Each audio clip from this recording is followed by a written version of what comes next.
All right, good evening, everybody. Hope everyone is enjoying the second week of FOM4. I'm going to share my screen here. I got some crazy hair going on. I don't know what it's doing. All right, we'll jump right into it. So this video will cover content primarily from Tuesday, April 9th, and a few cards on the autonomics and lymph lecture presented on April 8th. The first lecture, that was a gross anatomy of the intestines. Those cards were activated in a previous video here in blue link. That was the here in the abdominal wall, pancreas, peritoneum, and intestines. So we activated all these cards in here that went over like the rostrum, the teni coli, the flexures of the colon, and all that good stuff. So that's where you can find all that information. So if you went, it was probably the first video that I posted of this block. We'll include the cards on that if you want the gross anatomy cards for Blue Link. For today's video, we will jump right in. So we're going to be in first aid in biochemistry, and we're going to go down to nutrition, and we're going to go back to an area where I visited and I saw before I was making videos. And so there's a lot of cards activated here. I didn't sort through which ones would be applicable from, say, ISOM or previous blocks when Mitsouris came back and talked about vitamins, but I will show you what I have deactivated. And if you want, you can click through really quick. Like I just click the top one and I just hit the down arrow. And if it's something we need to know, I would add it. But a lot of these I already have in my rotation and they're put off. But in the fat soluble vitamins, I have all of them except the second one. So like this first one would be good to get the DEEK. I can't remember what her acronym was for it, but ADEK. And there's a lot of other good ones like jaundice, fat soluble vitamins, and just kind of everything related to fat soluble and your water soluble. It's just one card there. Wow. And then vitamin A, you can see there's a lot of cards here. So if you want, you could probably just focus on the deficiency slides. So these are the deficiency ones. I don't have these three activated because they're just kind of hyper specific. But if you got the first one and then skipping 3, get the rest, you're probably okay. I'm going to show you the rest just anyway. So if you want, you can just ignore this piece, skip ahead a little bit. But this is the excess slide and the function slide. And I did activate one new action or function here, and that is in relation to measles, because it was said in the lecture that vitamin A is helpful for treating measles. So that is vitamin A. Vitamin B1. I'm gonna try to keep this quick. I can't get this bar to go. There we go. So this is deficiency. All of them except for these ones talking about I think these confabulations, I haven't heard that anywhere in our lecture. So those 3 carcin confabulations are not activated. Highly aerobic tissues affected by vitamin B1 deficiency, yes. And then these 2, no. And then this other one down here, how to diagnose. And then this one down here. And then function, I have all of them. Actually, and that's not a lot. But if you want, you can pick them up. If you don't, that's all right too. Vitamin B2, I have all of them as well. So I activated the 3 top ones today, and then I had all the other ones previously. B3, there's a lot here. So let's unpack this. Deficiency, it might be where you want to focus, just in case in relation to the PEDS lecture. So the first 3, skipping 4, coming down, getting the next 4, skipping 3, grabbing this next one here. And then excess, I don't have any. And function, I have all of them. It should get easier here. Like B5, I have all of them. B6, I just skip the first, get the second. And then I come down and start here where it's what vitamin is used as a cofactor for transamination, decarboxylation, and blah, blah, blah reactions. And then all of that from that card down, except for the last card. And the last card is just in relation to isoniazide that I don't have that for. B7, I just have one card for, and that is this one right here. B9, These are almost all worth having, I think. These three here, I don't know, just kind of not high yield for us. So these three here talking about methylmalonylic, homocysteine, and then the polymorphonuclear cells, and then the last card I don't have. B12, there's a lot here. So absorption, you should probably, I would recommend having all these except maybe the second one. I didn't grab the second one, but all the other ones are good, and that's just in relation to the GI lectures in general. Deficiency, this one would also be good to have.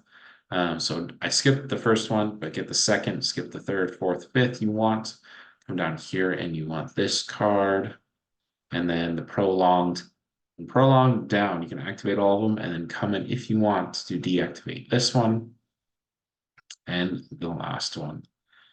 And then function, it's just this gap here. So skipping the first four, coming down, just grabbing all these ones that start with vitamin are the ones you want.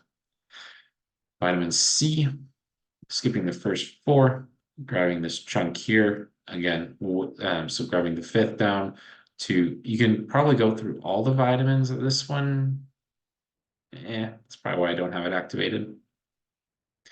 But these two here are good. Or no, sorry, don't activate those ones. These three here are good. Skipping these two, grabbing this one here, and then the second to last. Vitamin D, again, a lot. I'm just going to focus, I would focus on deficiency here. So skipping the second, but grab the first, skipping this one here, and then the last two. I'm going to show you excess quick. So the first three are the ones I have, and then function. That's a whole lot here. So I would go through function if you want. There's no new cards here. This is all from, I believe, ISOM 1. Yeah, or FOM1, ISOM. I don't know. That's all previous. That's all long in the past. Vitamin E. This is what I have for all of vitamin E. So I don't have the second or the fourth, but all the other ones might be good. You can see here, every time you see a new, that means I activated it today, posting this video. All the other dates they're well into my rotation. And then vitamin K here. If you want, I would focus probably more on just the deficiencies, and it's a lot. But like these are just all helpful for mainly like here, like you have the vitamin K is necessary for gamma carboxylation, and you give the vitamin K injection at birth to prevent hemorrhagic disease. And a lot of this is in relation to last block actually with clotting. But you can scroll through, you can activate what you want, but this is what I have activated. And then in function, it looks kind of similar with lots of activated. And I added this one that it's good for, or it's required for carboxylation clotting factors. Zinc, this is what zinc looks like. So I activated quite a few new ones here. The only one I don't have activated is may predispose to alcoholic cirrhosis. And then protein and energy malnutrition here. This is a lot of good ones here. All of them except the last two. And this is going over the marasmus and that one, kwashiorkor. I messed that up, but those are all the good protein ones. And that is going to be it for nutrition. So we're going to minimize nutrition and minimize biochemistry. And we're going to come back down to GI here. And we're not going to be in embryology, but we're going to be in anatomy. We're going to come down to 5 in the branches, and I have all of the cards activated here now, except for this one, the inferior phrenic artery branches off the aorta at T12. I couldn't find in the lecture if this was right. If it is right, and you can like just yeah, if you can confirm that this is right, please let me know and I'll activate it. You can let me know in the comments. I just couldn't find anything and didn't want to go down on a tangent today. So that is it for this section though, in 5 in branches. And then in 6, we're going to split that open. Actually, no, we're just going to leave that like that. And in 6, I have all of the cards activated now, except for these 3 here. And these 3 are talking about the left colic lymph nodes, superficial inguinal, and then the axillary. And there's just, in relation to the skin, that wasn't discussed in the lecture, unless I missed it. Let me know if I missed it. And then the left colic lymph nodes wasn't mentioned in our lecture, but the cards here contain innervation and lymph drainage for a lot of the abdomen. And then we want to go down to the pectinate line, and there's one card here because I missed it last week, and that is just the pectinate or dentate line is formed when the anal endoderm, the hindgut, meets the ectoderm. So just picking that up so you can remember what the pectinate line is in the rectum. And we're going to minimize that section, and we're going to move down to physiology. And within physiology, we're going to go to section 6, the vitamin and mineral absorption. And I picked up all of these except the first card, just because the first card hasn't been highlighted as heavily. And that is all the cards I have for you in this video. I know that leaves out two big lectures given on pediatrics, on normal development and abnormal. So for those, I looked through the pediatric cards in step 1 and step 2 prep, and primarily they are more like a clinical pathology more than like I would say, I don't know, like a general screening or like concepts, like recommendations kind of stuff. So we hit a lot of the vitamins pieces and then a little bit of the protein metabolism, but I would focus on the slides in that lecture specifically. And if you want to make your own cards, go for it. But there aren't any good cards in the umpteen deck that I would say match and well with that lecture. So that's why you didn't see a lot of pediatric cards today. But that wraps it up. So I hope you enjoyed this video, and as always, happy studying.